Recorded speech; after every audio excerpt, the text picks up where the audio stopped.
Budget ng OVP para sa 2025, tinapyasan din ng 1.3 billion pesos ng Senado. Naritong newscoop ni Gia Rafael.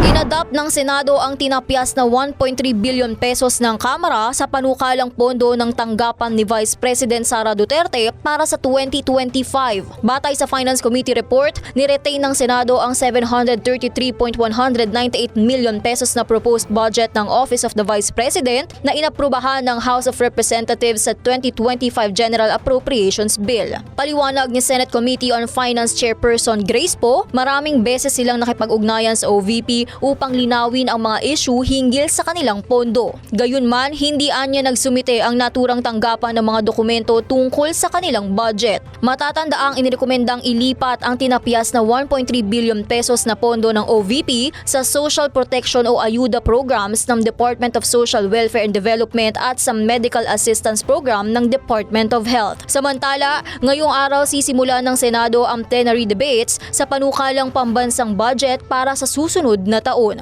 At yan ang News Scoop. Ako si Gia Rafael, nagbabalita ng tama, naglilingkod ng tama.